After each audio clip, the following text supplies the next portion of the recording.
Austin says, this may be too complex of a question for this forum, but here goes. I'm considering a short-term naked put strategy, 1 to 2 weeks out, weeklies, as we just discussed, given the ability to roll out and down if the underlying falls. And theoretically increasing the credit with each roll. That's a little tough. Now, can you help identify the risks with this strategy?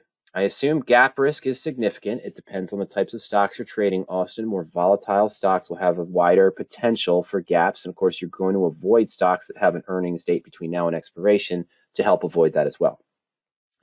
But if I tightly manage the roll, is a significant downside to this strategy just a matter of tying up time and margin, or are there scenarios where the downside move can outrun your ability to roll with a credit? Yes, and we just saw that. Okay, the naked put is very similar, which I don't have it here, so let me add the naked put, Austin. The naked put structure, it's a parity trade to the covered call. Now, in our covered call example we discussed, the stock went up against what Pierre wanted, so he had to buy it back. Sorry, there we go. And you saw that we had to look further out in time. We had to go to November to roll for a credit that was out of the money. And with a naked put, you'd still want to be rolling out of the money. What do I mean by that? If I was to open a naked put right now, perhaps on Microsoft, stock is trading at 305. Now, in general, what I want is the same thing as a covered call. The max return is up here. But see, I'm not in a covered call. We're in a cash secured naked put, where if the stock remains above the put strike price, our put expires worthless and we keep the premium. That sounds like it's Austin's goal. So I'm going to start not necessarily at 305. I'm going to be at 295, maybe 300, but I'm not sure. I might be at 295, 290, something that's, again, instead of 3% out of the money that we were just looking at with the covered call, we're going to be looking 1 to 2% out of the money with the naked put for a weekly or 2 weeks out, Austin. I'm sure you have your trading plan already set as far as that goes. And you're probably looking for yield of maybe 0.8 to maybe 1.5% if it's 2 weeks out in time. Okay? Naked yield meaning the premium collected against the strike price, the margin requirement where we'd be forced to buy shares of stock. Now, in Pierre's example, remember, he had sold the 290 call and he had the stock at 285, and suddenly the stock shot up to 305. It was flirting with 296 or so, but it just jumped up to 305 on the news today. That call that he sold is now $14, $15 in the money. We saw it was going to cost him about $14.23 to buy it back at midpoint, and his original premium was $350. So as we can see in that case, what is he down? He's down about $10.70. So he's got to make up $10.70. And unless he stayed in the money, where he could still risk being assigned, which wasn't his goal, he had to go out to November to go to the out of the money, which are 90 days out. You're not rolling a week out. Your naked put structure is different, okay? And what I mean by that is that the same thing can happen. Instead of the stock moving up 5 or 6 points to 305 today, it was already 6 points in the money on him at 296, 298 before today's movement, Austin. But you're in the same situation. Let's say you had sold the 290 put and the stock opened today at 296, and they said they're going to just offer that product for free, and the market didn't like it, and the stock fell down to 279. All right, it's going to cost you $11 to cancel the obligation to buy back that put. That's $11 of intrinsic value. And you originally only got $3 for a slightly out of the money naked put 1 to 2 weeks out in time, which means what? You're probably going to have to go 4 to 5 months out in time to get the $11 premium to roll for a credit that you're expecting. Let me do a basic search on a naked put screen. And I'm just going to look for we're going to make some subtle changes here. That's the risk, though, Austin, inherent, is that those moves can cause your game plan is to just roll for a credit down when it happens. But yes, the answer to your question, that's the scenario where the downside move can outrun your ability to roll with a credit. You may have to roll down for a debit, which you wouldn't do in this scenario, or take assignment on the stock and convert it to a covered call if you feel the covered call returns are slightly higher than the naked puts rolling down with the yield. Okay, my weeklies. Yes, no, I'm on monthly. Let's go to weekly. Okay, nothing in the first list is really bad. Let's go to weekly here. Nothing in the red. That's good. All right. Simple numbers. They're all pretty simple. I like that one. We're going to go with Lennar just for the pricing. It's relatively close. It is out of the money. Stock's at 105.32. We could sell the 103 7-day out put for 80 cents, 0.8% yield. Maybe I'll use Kohl's. No, I'll use it. No, Kohl's is, I like Kohl's. Let's use Kohl's. I'm sorry. That's more in that 1.5% yield range, okay? So let's look at the profit and loss chart. And as we saw, here we go. Here's a naked put position. Now the stock had moved up 161 today. We're selling the 56 put for the 27th of August for 84 cents. We're looking at a 1.5% yield for a 7-day trade. This is probably in the wheelhouse, Austin, of what you're referring to. Not saying that Kohl's matches your specific criteria, but this is a good trade. It's good yield. Now, why am I highlighting this 161? Is because without that movement, where did the stock close the day before? Now, that was going to be at about 55.60, wasn't it? Without that 161 move today, naturally, we'd be doing that research we talked about in the beginning segment to see why that move happened, and we still feel bullish on it. But in any case, remember the stock before that move would have been at 55.60, below the put strike price. Now, what's going to happen in this case? Again, in our chart here, the unexpected happens at Kohl's. Monday, it gives back half of that. It drops 80 cents back down to 56.40. Then it drops another 80 cents down to 56.60, 55.60 again, excuse me. Yeah, another 80 cents down to 55.60. Then it drops $1 down to 54.60. And then by Friday, it gains back 20 cents or so, and it's at 54.80. Okay. What does that mean for your existing 56 put right now? Well, that means you've got to buy it back for $1.20. Not too bad. It's $1.20 because you took in 84 cents. So really, you're only down about 36 cents on the position. Could you roll out 1 week from now and get 36 cents? Well, absolutely. Okay, even with the price changes, we can just look at the general options for the September 3rd. Remember, that would be another week out after the 27th.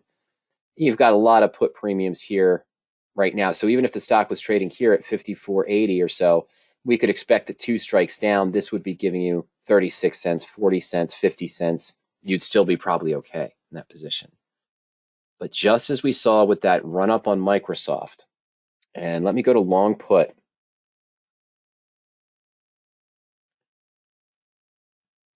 I'm going to look at Intel real quick.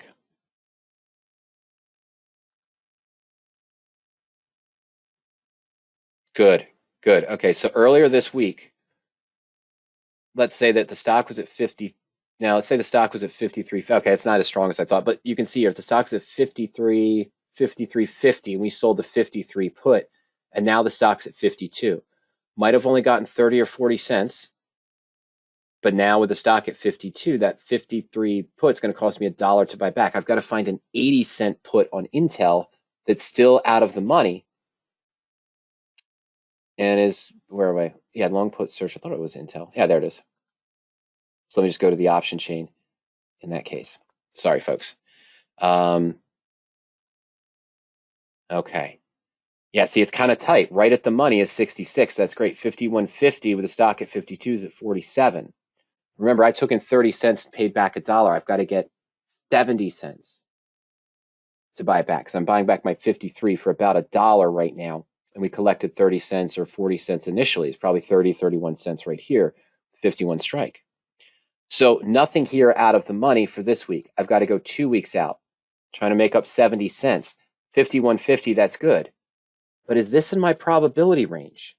Is it worth it to sell and at the money put just to roll for a credit on a stock that's declining?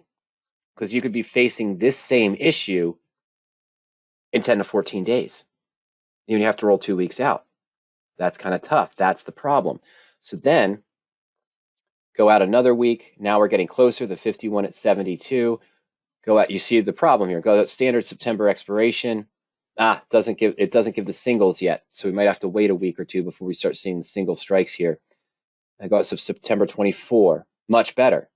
So here at the 50 strike, giving me more room, good range out of the money, 70% probability above, I'm making back the 70 cents.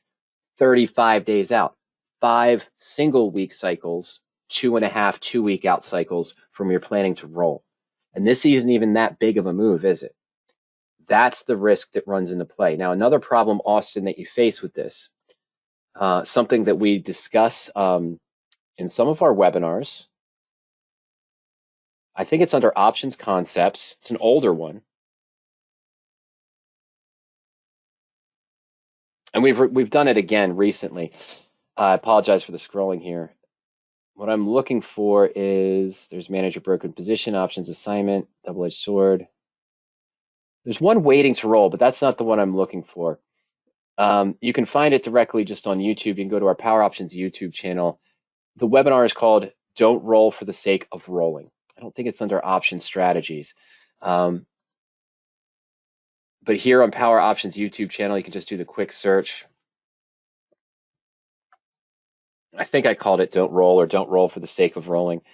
Rolling down in a market. Okay. I'll get that title for you. I usually call it Don't Roll for the Sake of Rolling is the catchphrase I use. And what do I mean by that? Oh, there we go. Sorry, turn that on. What I mean by that is that if you're in a stock that has fallen 6, 7, 8%, maybe even 4 or 5%, you can't roll for the 1 week out or 2 week out for the credit that you want, Austin, on that sort of naked put position that we were looking at here. And let's go back to Coles. Okay, so it's fallen. It falls against you significantly. We're trading down here, let's say back in that 52 range. Okay, where your 56 is going to cost you $4 to buy back. You're going to have to roll significantly out in time to roll for a credit. Now stop. First thing, most important than your trading plan. More important than just continuing to roll and roll and roll and hoping that you'll get back to break even now that the stock has fallen to this range, is you have to do that process we sort of did a moment ago at the beginning of the webinar for Pierre's Microsoft example. You have to look at that news and information and figure out what happened to this. Is it even worth rolling out 35 days to roll to say the 50, let's say the 50 strike put, where it'd still be a profit. Okay, smaller profit, but I could roll out to the 50 strike put for a small profit on a stock that's trending downwards. What is the news? Why did that decline happen in your first 7 or 14 days? Make sure your sentiment has changed. Don't roll for the sake of rolling. If your sentiment has changed, you might just want to buy it back, take the hit, look for new positions that do match your criteria and your bullish sentiment to continue naked puts on those stocks, rather than try to just keep rolling and rolling on a stock that's declining. Because if the stock still has a significant decline, if the market shows significant weakness and it keeps falling, you're going to be losing more in the buyback cost than you're gaining in the new credit. You might be losing $2 or $3 here and only getting 40 or 50 cents back every 2 weeks, 60 to 80 cents back every 3 to 4 weeks, $1, $1.50 back every month, month and a half, 45, 50 days out in time, I should say. Or maybe you lose $2 on the buyback cost and you get $3 for a premium that's November, that's 90 days away just to roll for a credit. A lot can happen in 90 days for or against you.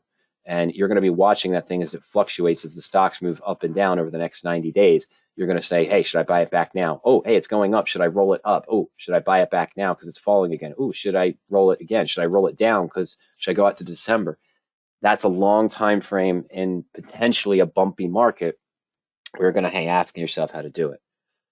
I'm not saying your plan is flawed by any stretch of the imagination.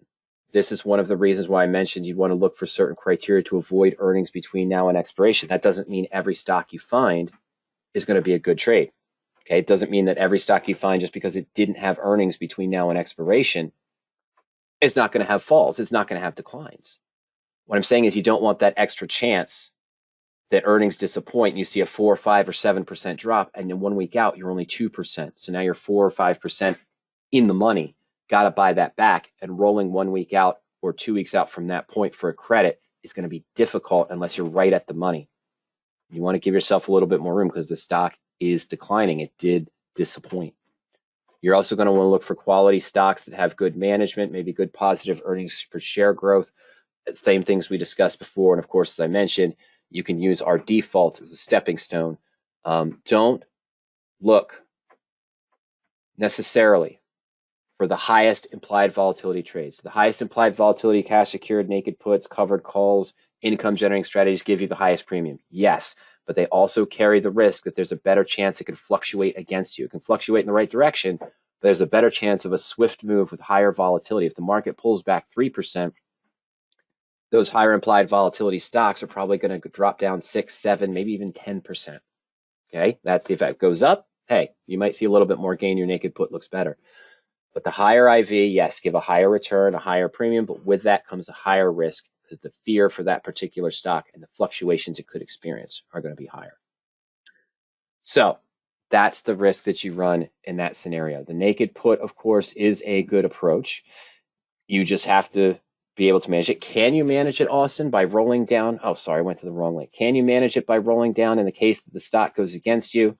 In the case that there's a small movement, you don't want to be put the stock. In that case, absolutely. Fake example, but let's go back to the one I just sort of gave. I want to show you something here. Let's say Kohl's at 57.24. We sell our 56 strike put for 85 cents. Let's call it 85 cents. And my fake little prognostication happens, and next week, KSS goes down almost 10%, is trading at 52, and it costs us $4 to buy to close that put option. So what's my total loss now? In order to not be assigned, that is. I could be assigned and convert it to a covered call. So I'm down $3.15. Or I could take assignment of the stock at 56, where my cost basis would be what? 55.15, with the stock now trading at about 52. So I could take assignment, have a cost basis at 55.15, and look to sell 1 or 2 week out, maybe 55 calls, trying to get at least 15 to 20 cents to be assigned for a profit. That doesn't get me really back to break even with a stock at 52, but what's the risk? The risk is the stock could still go down. But there might be another opportunity available depending on the stock if I take assignment, and that is called the stock repair tool. The stock repair tool helps us build a ratio spread on our stock positions that are down in price to help us get back to break even faster. Let me see. I'm going to use a different stock. It has a similar volatility. It's probably lower volatility than Kohl's, but it's near the price I'm talking about. Let's say that I did get put the stock, okay, and the stock was trading at 51.26, but I have a cost basis of 55.15. We already saw that to get that 3.15 premium, if we bought to close the Kohl's put option for $4, it was trading at 52, would put us at a loss at 3.15. We'd be going out to November to try to find a put premium that was out of the money, probably December, that was that high to get back to break even. But let's use this one as an example. Let's say that I'm going to use Ally, but we're going to pretend it's Kohl's. So I still got to put in the stock symbol ALLY. And my cost per share is 55.15. And I have 100 shares. So what am I simulating here? I'm simulating that I allowed the stock to be put to me in this case. Kohl's, in our example, but it's Ally because it's a close stock price to what we were discussing in that hypothetical situation. We got put the stock at 56. We kept our 85 cents, so my cost basis is 55.15. Ally has lower volatility. So no credit repairs could be available, but there are credit repairs here for December. What is this doing? What this tried to do is build a ratio call spread to help me get back to break even faster. So I know that if I took assignment on a stock and my cost basis was 55.15, I could sell calls at the 55 strike. I don't want to sell at 52 or 52.50 because if it moves up and I get assigned, I'm probably going to be at a loss. But I'm trying to get 40 cents, 80 cents, 90 cents now as a covered call, but I got to make up 3.15. Okay, that might take me several weeks to do that. But with the repair, you're looking to build a ratio spread that can help you get back to break even faster. In other words, my break even here is not at 55.15 minus the 40-cent net credit, which would be 54.70. Here, I'd only need the stock to go up to 52.84 before I'm at break even. And if it does go back to the 55 strike, I could still beat a 7% return. But this is out to December. I probably wouldn't do this one. Normally when I do a stock repairs, because I'm not finding the call premiums that I'd wanted to try to repair a losing position. This, as you can see, is based on your expectation that the stock moves back up. You're buying a December 50 call and selling two higher strikes call. This one's a debit. We usually want to do this at a credit. I want this premium to be $2.30, $2.40, or $2.50 so that I get $5, $4.80. So this whole thing would be done at a credit to help lower the cost basis further. But what I've essentially done here is I bought one and I sold two at the 55. Essentially what I've got is a bull call debit spread plus a covered call. So as the stock moves up, this acceleration is due to my long call increasing to get the maximum profit on the bull call debit, with the stock price increasing, helped by the premium of the two sold calls. Nothing's naked because this short call is covered by this long call, and this short call, number two, the second one, is covered by your 100 shares of stock. Stock repair can be very powerful in those cases. In the situation, Austin, if you find yourself using this naked put approach, have stock put to you, don't see the call premium to get you to break even unless it's 90 days out. Use the power options tools to check that out on the stock repair to see if you can get back to break even faster. And of course, as I mentioned, I know for a fact there is a webinar right there in those main sections, in the tools section. There we go. And just scroll down here. Market sentiment tool. There's 5 minutes on the stock repair tool, early in February, last February. So that's a quick one on using the stock repair a little bit more in depth than the example I did. But that's an alternative if you're doing this naked put approach, Austin, and can't find the call premiums, didn't get a chance to roll down because you were assigned early and you can't find the call premiums to manage it, you might consider the stock repair tool as well. But that is, remember, the deep drawdowns are just as much of a risk as we saw with Pierre earlier on being an out-of-the-money covered call where the stock suddenly jumps. You've got to pay a high premium to roll it in that case. And if you want to roll for a credit, you're going to be looking possibly 2 to 3 months out in time, depending on the severity of the buyback cost for that naked put. That is one of the risks. And then you also have to ask yourself, rolling for the sake of rolling, I just remembered it. I think it's what we called that webinar. But analyze again, what was the decline? Why did the decline happen? And is it worth it to continue to just roll down to a new naked put strike where you could see further losses in those scenarios if it continues down, or maybe just take the loss, move to new naked put positions that better match what you're looking for as far as the goals and the outcomes of the trade. All right, well, ladies and gentlemen, it's 5:33 p.m. Eastern time. I do not see any other questions that have come in. If anyone has any other questions, just go ahead and send those to us, of course. Just trying to look for that one. So sorry about that. Here's another concept you could potentially do while you're waiting for this webinar to be posted in the archives there, Austin. If you just go, I thought it was called rolling for the sake of rolling, or don't roll for the sake of rolling, but I still can't find it. But if you just do a search on Power Options YouTube for rolling, is it a good idea to roll down a naked put? Here's a discussion from a year ago. It's only 12 minutes long, and we sort of review some of those concepts as well. There's more on rolling covered calls, of course, but you could also just do rolling naked puts, and we'll see some other ones there too. So there's some more in the money covered calls. Okay, so we'll just do naked put, rolling naked puts. Yeah, there we go. Repairing a naked put, cash secured put. That's 10 minutes there on that one. Thoughts on strike selection when rolling down a naked put. That's from 6 months ago. That one's only, that's 25 minutes long. So there's just some other ideas there. Recent ones, 8 months ago, 6 months ago, more topics and discussion on ideas, concepts, rolling down a naked put, what to look for. what to consider, how can it go against you, other ideas to roll as we a little bit discussed today also, and more. So you can check that out there. Just go to YouTube, check Rolling Naked Put, and it goes through some of those concepts.